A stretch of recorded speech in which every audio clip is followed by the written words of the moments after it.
Are you feeling overwhelmed by life's chaos right now? Maybe you're facing a job loss, health struggles, or broken relationships. You're not alone. Today, we're looking into the top 10 Bible verses about trusting God in times of uncertainty. These scriptures have been my anchor during storms, and I pray they bring you peace, purpose, and unshakable faith. Let's get into it. The first verse is from the book of Proverbs, chapter 3, verse 5 to 6. It says, "Trust in the Lord with all your heart and lean not on your own understanding. In all your ways submit to him, and he will make your path straight." This verse isn't just a pretty quote, it's a call to surrender control.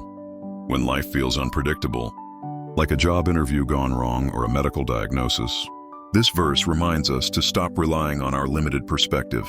Instead, submit your fears, plans, and questions to God. He sees the full picture we can't. The second verse is taken the book of Psalm chapter 23, verse 4. It says, "Even though I walk through the darkest valley, I will fear no evil, for you are with me." Life's valleys like grief, anxiety, or loneliness can feel endless. But this verse isn't about avoiding darkness. It's about walking through it with God's presence. Imagine holding his hand in the dark. How does that shift your fear? Share your thoughts in the comments. The third verse is taken from the book of Isaiah chapter 41, verse 10. It says, "So do not fear, for I am with you. Do not be dismayed, for I am your God. I will strengthen you and help you." This was my lifeline after a friend's betrayal. When people let us down, God's promise remains. He won't leave you to face battles alone. Repeat this verse like a mantra. Write it on your mirror. Let it drown out doubt. The fourth verse is taken from the book of Philippians, chapter 4, verse 6 to 7.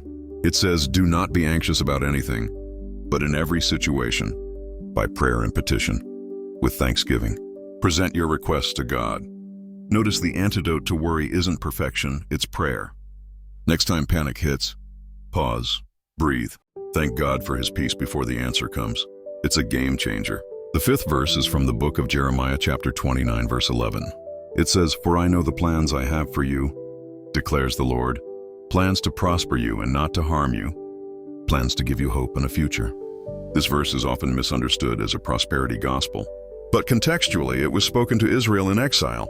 God's plans aren't always comfortable, they're redemptive. Even when life feels stalled, like a career setback or waiting on a promise, trust that he's working behind the scenes.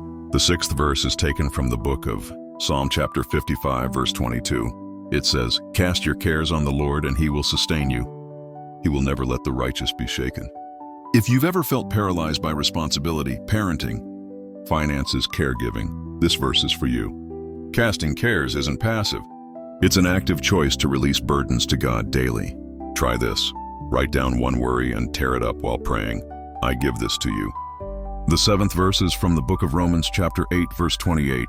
It says, "And we know that in all things God works for the good of those who love him." This isn't a magic fix for pain. It's a promise that God can redeem anything, even trauma or loss. Think of Joseph in Genesis, sold into slavery yet used for good. Your story isn't over. The eighth verse is from the book of Matthew chapter 6, verse 33. It says, "But seek first his kingdom and his righteousness, and all these things will be given to you as well." Prioritizing God's kingdom doesn't mean quitting your job. It means aligning your heart with his values. Need financial peace?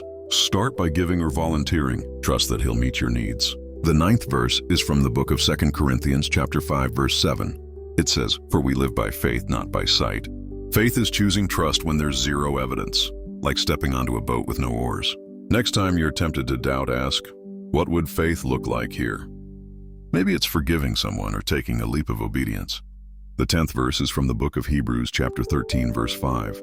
It says, "Never will I leave you, never will I forsake you." These words, quoted in Joshua, Deuteronomy, and the New Testament, are God's recurring promise. When you feel alone, remind yourself, his presence is your inheritance. Thanks for watching. If this video blessed you, hit the like button, subscribe for more faith-filled content, and comment with your favorite verse. Don't forget to save this video for future encouragement. Until next time, stay rooted in his word.